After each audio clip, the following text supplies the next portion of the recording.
Assalamualaikum warahmatullahi wabarakatuh.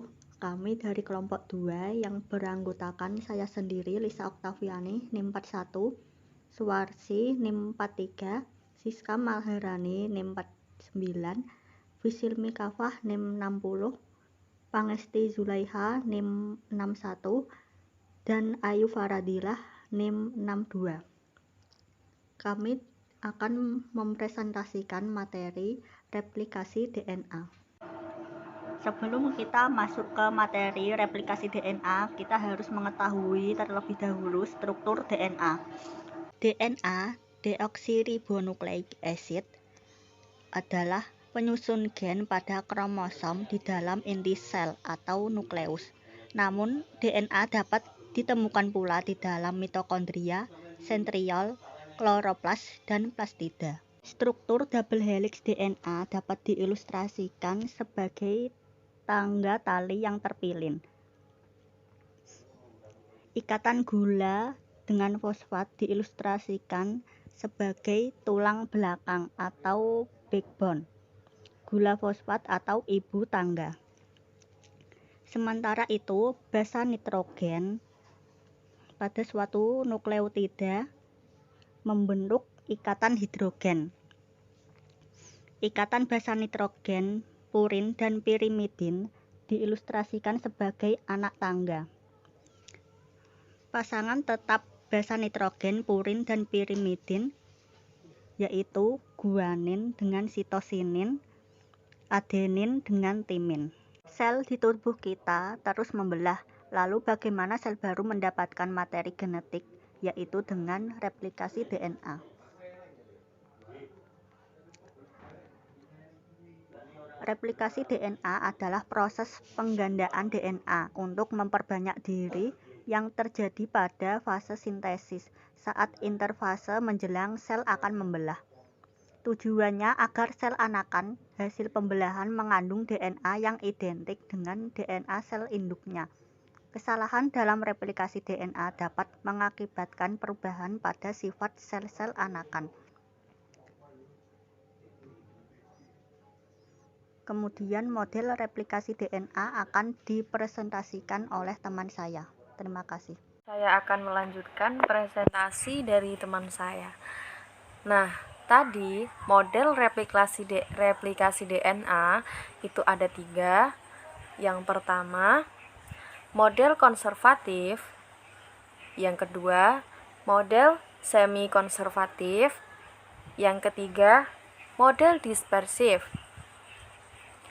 Nah, model konservatif ini kedua untal polinukleotida induk atau yang lama tidak berubah.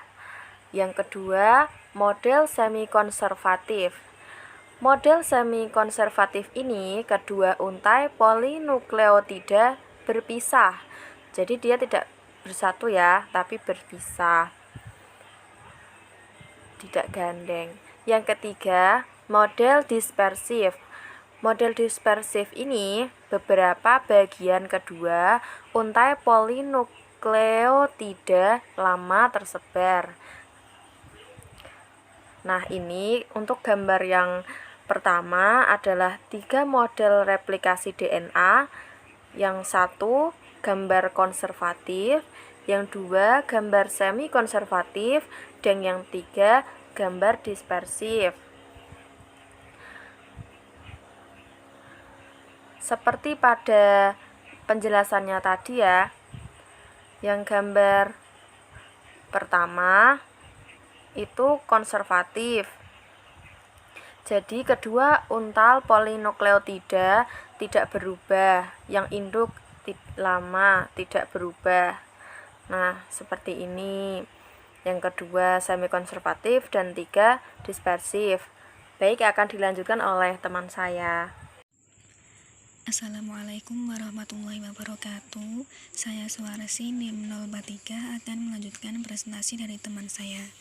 Dari ketiga model replikasi DNA tersebut, model semi konservatiflah yang lebih diyakini kebenarannya.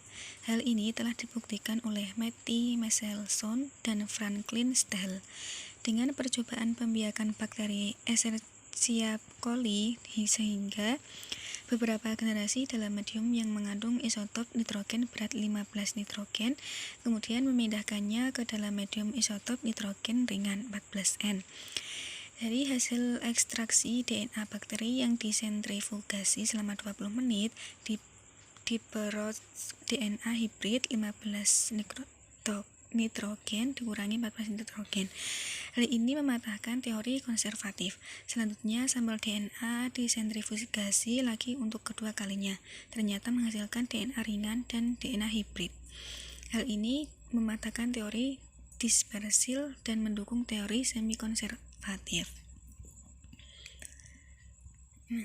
Berikut adalah gambar model replikasi DNA dengan pasangan basa nitrogen. Untuk yang kotak gambar sebelah kiri pojok, DNA induk mempunyai dua untai DNA yang komplementer dan mempunyai ikatan hidrogen pada pasangan basa nitrogen yang spesifik, yaitu A berpasangan dengan T, C berpasangan dengan G, G berpasangan dengan C, dan seterusnya. Kemudian, kedua untai DNA memisah. Ini gambar yang tengah. Masing-masing untai DNA lama berfungsi sebagai cetakan dalam menentukan urutan nukleotida baru sebagai pelengkapnya. Nukleotida baru terbentuk di sepanjang permukaan dekatan dengan urutan basa nitrogen yang sesuai. Kemudian, nukleotida baru terangkai satu sama lainnya membentuk tulang belakang, gula fosfat. Terbentuklah dua heliks ganda DNA yang masing-masing mengandung satu untai DNA lama dan satu untai DNA baru. Ini adalah yang gambar kanan pojok.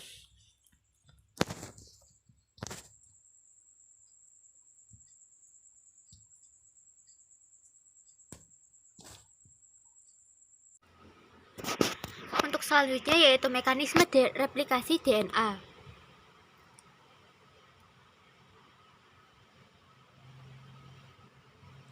Replikasi DNA terjadi di dalam nukleus. Sumber energinya berasal dari nukleosida trifosfat atau nukleotida dengan 3 gugus fosfat. Replikasi DNA dikatalis oleh beberapa enzim, antara lain sebagai berikut: enzim helikase, RNA primase, DNA polimerase, DNA ligase. Selanjutnya yaitu mekanisme replikasi DNA. Cara-cara mekanisme replikasi DNA sebagai berikut. Yang pertama, helikase membuka heliks ganda DNA induk. Kedua, protein pengikat untai tunggal menstabilkan DNA induk yang terbuka. Ketiga, untai utama disintesis secara terus-menerus pada arah 5-3 oleh DNA polimerase. Keempat, untuk memanjangkan baru DNA yang lain, DNA polimerase harus bekerja sepanjang cekatan yang jauh dari cabang replikasi. Kelima, setelah primer RNA diganti dengan DNA oleh DNA polimerase yang lainnya. Selanjutnya itu gambaran dari replikasi DNA. Dijelaskan bahwa replikasi DNA merupakan pembelahan sel yang terjadi pada mitosis dan meiosis yang kemudian diikuti oleh sitokinesis. DNA perlu direplikasi terlebih dahulu sebelum ini terjadi. Yang pertama, DNA helikase memutuskan ikatan hidrogen antara basa keduanya. Kemudian heliks terlepas untuk membentuk dua untai tunggal. Ketiga, setiap untai polinukleotida tertindak sebagai cekatan untuk untai baru. Selanjutnya yaitu pengupasan basa kratis, berarti nukleotida DNA yang mengambang bebas tertarik ke pangkalan terbuka kratis mereka. Kemudian nukleotida bergabung bersama dalam reaksi kondensasi yang dikatalis oleh DNA polimerase. Selanjutnya yaitu untuk dapat menggabungkan nukleotida dalam arah 3 ke 5 sehingga satu untai dibuat dalam proses berkelanjutan. Kelima, untai lagging dibuat dalam bagian pendek yang kemudian disatukan oleh helikase. Yang terakhir, ikatan hidrogen setiap di antara untaian. Setiap molekul DNA baru mengandung satu untai dari molekul DNA asli dan satu untai baru. Sekian dari kelompok kami. Apabila ada kekurangan, kami mohon maaf. Wassalamualaikum warahmatullahi wabarakatuh. In order for our bodies to function, we need to supply them with a variety of nutrients we get from our diet. Our bodies cannot use the food as it is when it enters our digestive system. The process of chemical digestion uses different proteins and enzymes to break down the food particles into usable nutrients our cells can absorb. And where are the instructions to manufacture these and all the different types of proteins we need to stay alive? The instructions to make proteins are contained in our DNA. DNA contains genes. A gene is a continuous string of nucleotides containing a region that codes for an RNA molecule. This region begins with a promoter and ends in a terminator. Genes also contain regulatory sequences that can be found near the promoter or at a more distant location. For some genes, the encoded RNA is used to synthesize a protein in a process called gene expression. For these genes, expression can be divided into two processes: transcription and translation. In eukaryotic cells, transcription occurs in the nucleus, where DNA is used as a template to make messenger RNA. Then in translation, which occurs in the cytoplasm of the cell, the information contained in the messenger RNA is used to make a polypeptide. During transcription, the DNA in the gene is used as a template to make a messenger RNA strand with the help of the enzyme RNA polymerase.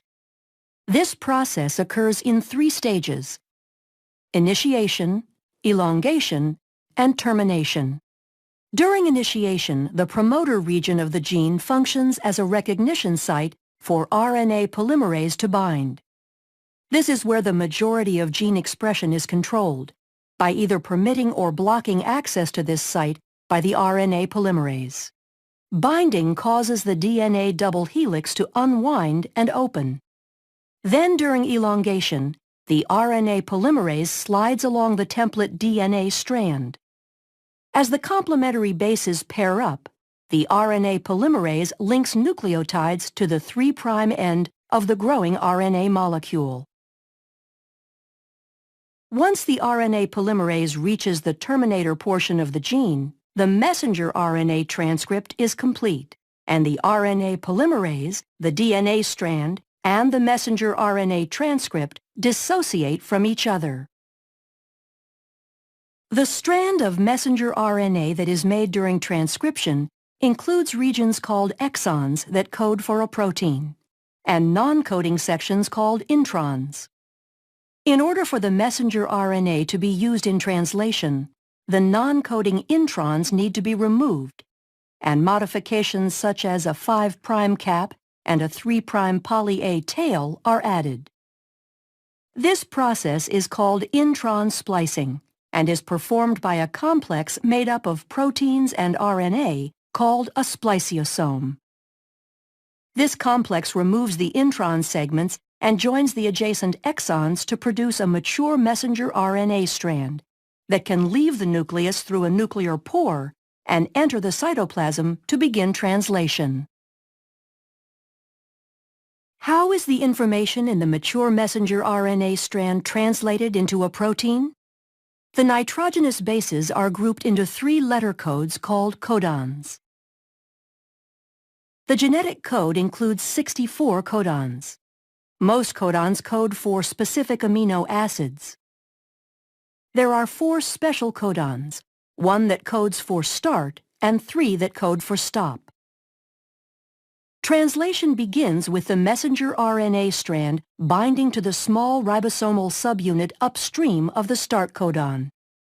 Each amino acid is brought to the ribosome by a specific transfer RNA molecule. The type of amino acid is determined by the anticodon sequence of the transfer RNA. Complementary base pairing occurs between the codon of the messenger RNA and the anticodon of the transfer RNA. After after the initiator transfer RNA molecule binds to the start codon, the large ribosomal subunit binds to form the translation complex, and initiation is complete. In the large ribosomal subunit, there are 3 distinct regions called the E, P, and A sites.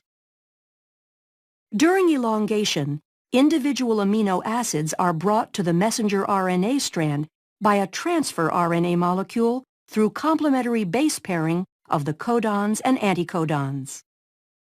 Each anticodon of a transfer RNA molecule corresponds to a particular amino acid. A charged transfer RNA molecule binds to the A site, and a peptide bond forms between its amino acid and the one attached to the transfer RNA molecule at the P site. The complex slides down one codon to the right, where the now uncharged transfer RNA molecule exits from the E site, and the A site is open to accept the next transfer RNA molecule. Elongation will continue until a stop codon is reached.